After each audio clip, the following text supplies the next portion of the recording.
Estimados amigos, saludos. Bienvenidos a esta primera emisión de su programa Energy Global a través de la plataforma Edu Digital Media. Para nosotros un verdadero placer estar con ustedes aquí y bueno, esperando de que realmente semana a semana nosotros podamos lograr transmitir ese interés que significa el mundo de la energía en general y para nosotros en lo particular el mundo de los hidrocarburos, desde donde venimos y donde vamos a evolucionar a la energía. Para el programa de hoy voy a tener un invitado que realmente es muy importante, creo que hemos compartido sobre todo durante quizás los últimos 2 años un trabajo, una tarea ardua, complicada, que está relacionada con ese plan de emergencia que tenemos empeñados en el rescate para la industria de los hidrocarburos en Venezuela y que hemos puesto a la orden pues del plan país, del gobierno legítimo de Juan Guaidó, y hemos compartido con otras instituciones que han estado trabajando en él desde Venezuela y otras organizaciones alrededor del mundo. Se trata de Eduardo Betancourt. Eduardo es un queridísimo amigo, muy apreciado. Yo le digo, él tiene 35 años de experiencia dentro de la industria de los hidrocarburos, pero para mí son como 100, porque Eduardo ha triplicado pues ese esfuerzo y realmente es una persona de muchísimo conocimiento en el área.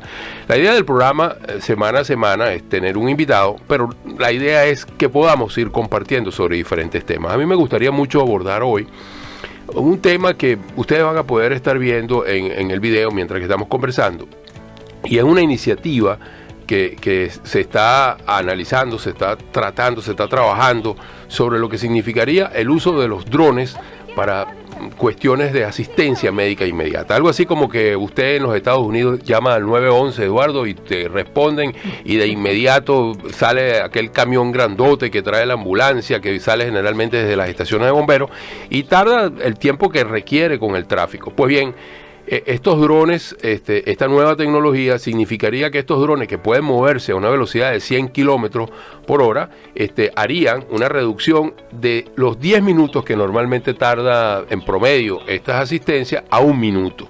Y mejoraría la probabilidad de éxito en caso de un infarto, mejora esa posibilidad de un 10% a un 80%.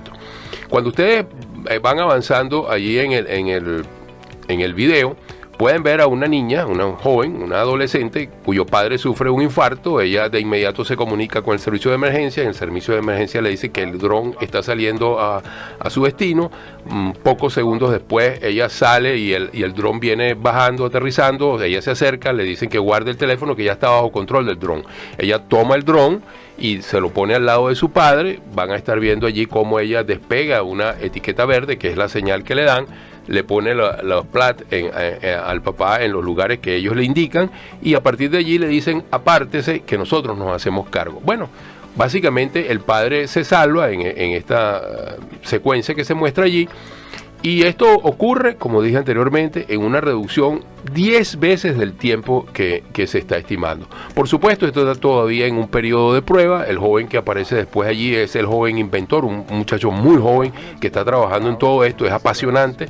Y creo que hay algo importante que nosotros debemos resaltar, y es que la tecnología ya no es un sueño. Si ustedes sacan la cuenta de cómo han avanzado las nuevas tecnologías en los últimos años, pueden darse cuenta de lo que antes uno pensaba que era un sueño, eran los sueños de Julio Verne y todas estas cosas, pues hoy en día son muchas de ellas realidades. Así que tener estos drones para el uso de asistencia médica va a ser una realidad en muy corto plazo, como también está siendo el uso de los drones muy publicitado, muy estudiado para el uso dentro de la industria de los hidrocarburos, para detectar filtraciones, para detectar tuberías en la falla, derrames ambientales y todas estas cosas. Así que la tecnología va avanzando y nosotros no podemos eludirla ni evitarla. Sucede lo mismo con los carros eléctricos. Mucha gente pensó y sigue pensando que esto no va a llegar. Obviamente hay muchas dificultades. La industria de los hidrocarburos, y de eso vamos a estar conversando con nuestro amigo Eduardo, ha hecho grandes descubrimientos, costa afuera sobre todo, apoyándose de nuevo en las nuevas tecnologías, en las nuevas mechas, en las bits de perforación que tienen materiales hoy que eran impensables hace 20 años atrás, pues hoy en día así ocurren y hacen posible que esas perforaciones en lechos marinos de 2.000 metros con las nuevas tecnologías de anclaje sean posibles 10.000, 15.000, 20.000 pies de profundidad luego. Y además los carros eléctricos, como mencionábamos, han tenido yo diría que un pequeño retraso, no por ellos mismos, porque obviamente lo tienen en función de los altísimos costos que todavía están, las dificultades que existen en los sitios donde ellos deben detenerse para ser recargados, la autonomía que estos vehículos pueden tener todavía no es la autonomía que los conductores desean, pero hay algo importante, que es que las grandes firmas de automotores, de fabricantes de vehículos, han venido mejorando de una manera importante la eficiencia y han venido además mejorando, reduciendo las emisiones al medio ambiente. Nosotros teníamos que en el 2007 un vehículo tomado como vehículo marca tenía unas emisiones de 160 gramos de CO2 por kilómetro por vehículo promedio. En el año 2017 eso ya está en 120 gramos de CO2 por vehículo, o sea, por kilogramos por vehículo promedio.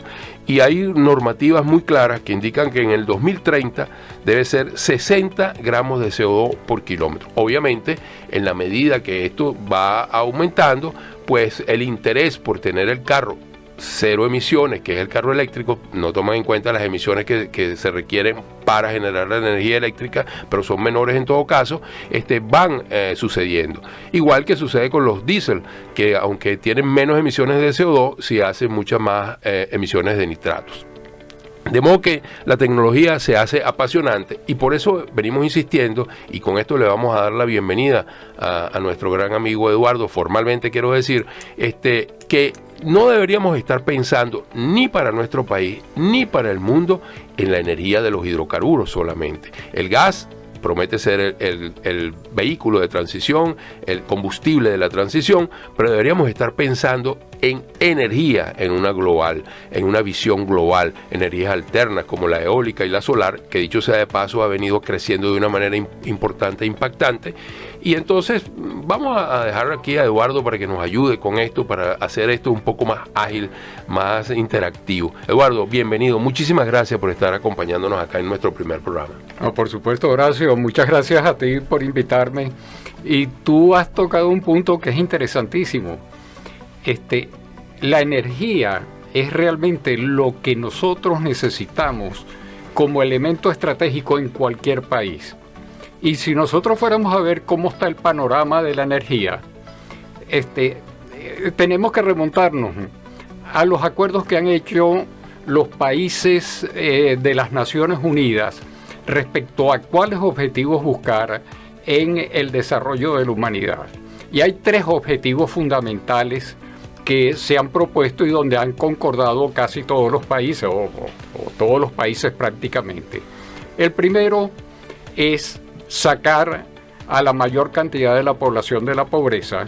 El segundo es elevar la calidad de vida. Y el tercero es proteger el ambiente para que tengamos un planeta sustentable. Ahora, ¿qué significa eso en términos de energía? La única manera de hacerlo es con energía. Y esa energía puede provenir del petróleo, puede provenir del carbón, del gas, del sol, todas las diversas fuentes de energía. Y el gran problema para la humanidad es cómo equilibrar esto. Y solamente para que tengamos una perspectiva de dónde estamos y de dónde está Venezuela en específico, para el año 2014, que fue la última vez que se emitió un libro que se llama Petróleo y otros datos estadísticos, la comunidad internacional, los científicos, estimaban que para que un país tuviera una existencia digna, las personas necesitaban consumir en una unidad de energía que se llama gigajoule, alrededor de 100 gigajoules por año. Un gigajoule es más o menos 18 barriles equivalentes de petróleo. Para ese año 2014, nosotros estábamos consumiendo la mitad de lo que se necesitaba para una existencia digna. Por tener una referencia con el resto de la población mundial, Estados Unidos consumía el triple de lo que se necesitaba para una existencia digna, los países europeos entre 150 y 175, lo mismo Japón, y los países latinoamericanos estaban alrededor de 70 y los países africanos menos de 50. Entonces eso ya nos indica dónde estábamos nosotros. Ahora, para nosotros poder desarrollar esa energía, necesitamos aprovechar nuestras ventajas competitivas y nuestras ventajas comparativas. Y quizás una de las grandes ventajas que nos ha dado la naturaleza es que poseemos recursos hidráulicos, poseemos hidrocarburos y además de eso somos un país tropical, o sea que el sol lo tenemos a la orden. Entonces, lo que se trata ahora es del punto donde estamos, cómo nosotros optimizamos eso para lograr un desarrollo económico, por lo menos en los próximos 100 años, que nos garantice llegar a un nivel de sustentabilidad en ese desarrollo y de independencia en ese desarrollo. Fíjate, Eduardo, aquí esta lámina a mí me llamó mucho la atención, ¿no? Si uno la detalla un poco, uno ve exactamente que pareciera que el gran perdedor es el carbón. Realmente es el que ha venido cayendo de una manera, yo diría que dramática. El gas natural ha crecido, su participación ha crecido de manera importante. En la medida que ha ido creciendo el suministro, pues él ha ido ocupando un espacio que antes debería haber ocupado el carbón y probablemente también parte del crudo, que no ha detenido su crecimiento del todo, por lo que te decía, por los nuevos descubrimientos, que es un petróleo de muy buena calidad, de muy bajo azufre y que es muy llamativo. Pero además vemos que la energía nuclear, que tenía un crecimiento importante en los años 90-2000, tiende a estabilizarse y aparecen ahora sí, irrumpen las energías renovables, sobre todo porque la reducción importante de los costos que tiene la energía solar. Y yo decía esto un poco en Venezuela porque es mi tema, lo hemos conversado varias veces fuera de estas cámaras, lo que es resolver la matriz energética del país. Cada país tiene que resolver su matriz energética porque eso permite diseñar, y tú lo sabes como un consultor de negocios estratégicos, un hombre de planificación estratégica, con esa mentalidad, que es importantísimo resolver la matriz energética para poder hacer planes de futuro. La matriz energética venezolana tiene gravísimos problemas y algo distorsionador absoluto, porque básicamente el gas, no podemos hablar de precios, no existe el precio. La gasolina se regala, literalmente es así. O sea, cuando tú le pones 0,0000001 centavo de dólar el litro, es básicamente una gasolina que se regala.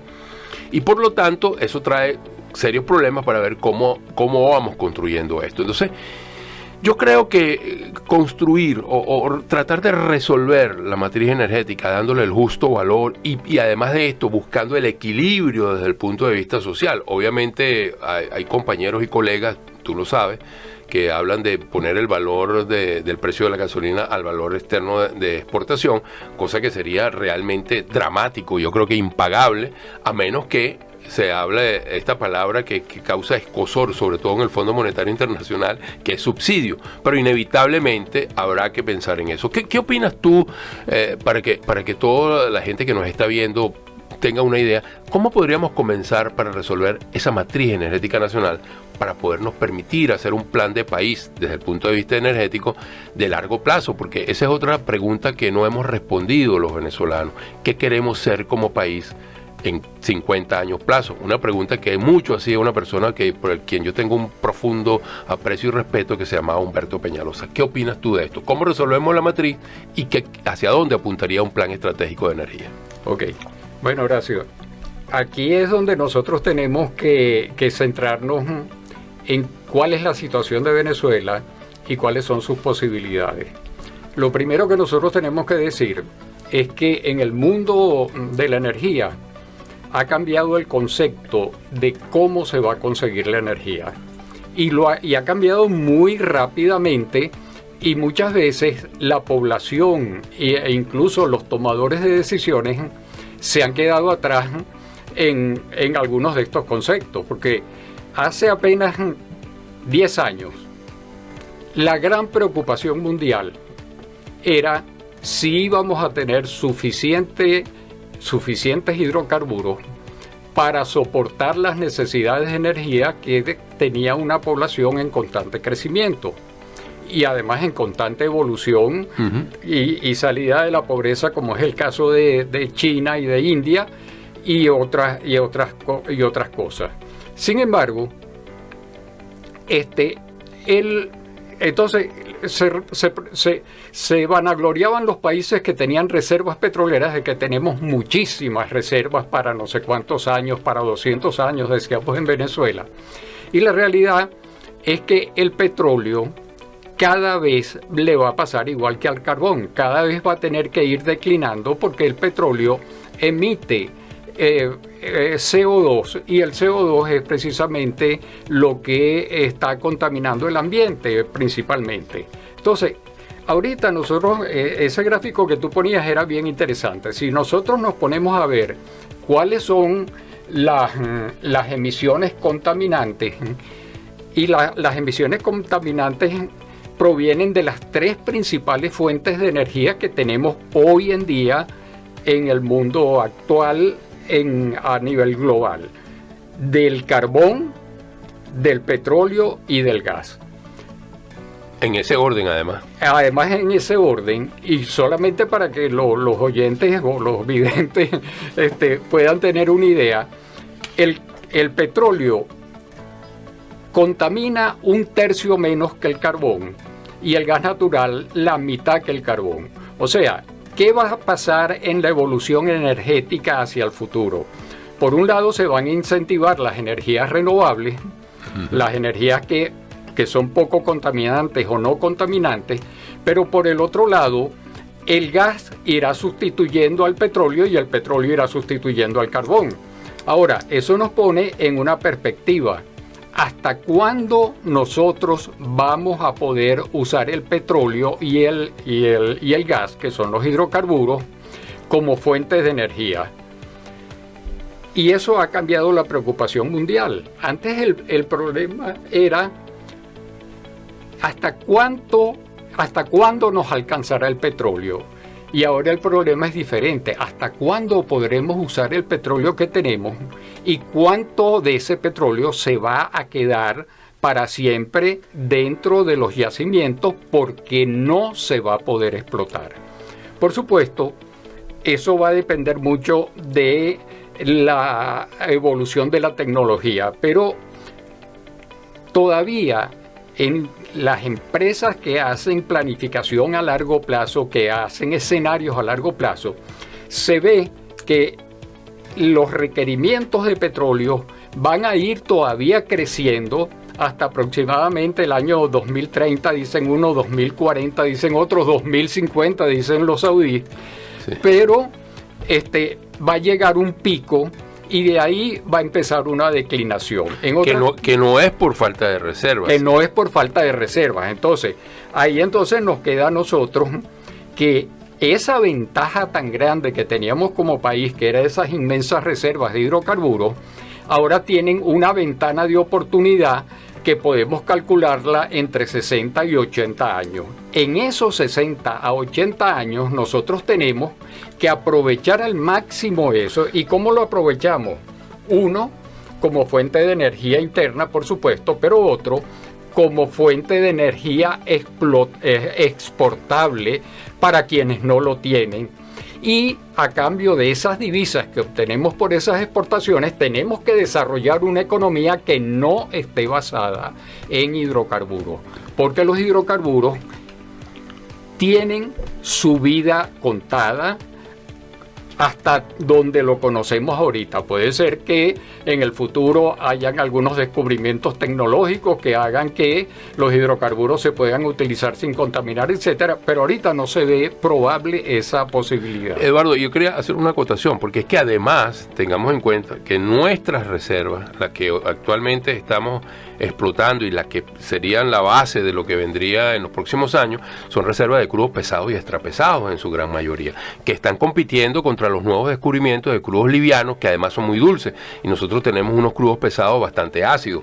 Entonces, yo creo que eso también nos debe llamar la atención a que no esperar esos 60 años. Tendremos que tomar medidas de mucho más corto plazo, porque vamos a estar compitiendo por cada vez unos mercados más complejos con un crudo cada vez menos bueno. O sea, estamos con un crudo muy malo contra un mercado muy complejo compitiendo con crudos muy buenos que tienen esa gran oportunidad, esa ventana. Entonces, yo diría que además de eso, deberíamos entonces, ¿qué podríamos hacer con las energías renovables en el país? Tú lo mencionaste iniciando la conversación. Somos bendecidos. Si tú ves el estado Falcón, es un estado que puede haber energía eólica, puede haber energía solar y energía mareomotriz con las corrientes que hay allí. Entonces sería un sitio, pareciera interesantísimo como un centro de generación de energía para Venezuela. Y así creo que habría que ideárselas en los llanos, en el oriente del país, en muchos lugares. Pero habría que sembrar la idea de que los hidrocarburos para nosotros son cada vez más limitados desde el punto de vista de la dependencia que hemos generado, una dependencia brutal que se ha generado en el país de los hidrocarburos, de la renta del petróleo. Así es, y entonces tenemos que volver al principio de que estratégicamente, ¿qué es lo que nos conviene a nosotros? Por un lado, utilizar la energía que podamos generar de la manera más económica para satisfacer primero que nada nuestras necesidades. ¿Y cuáles son las necesidades básicas de los venezolanos?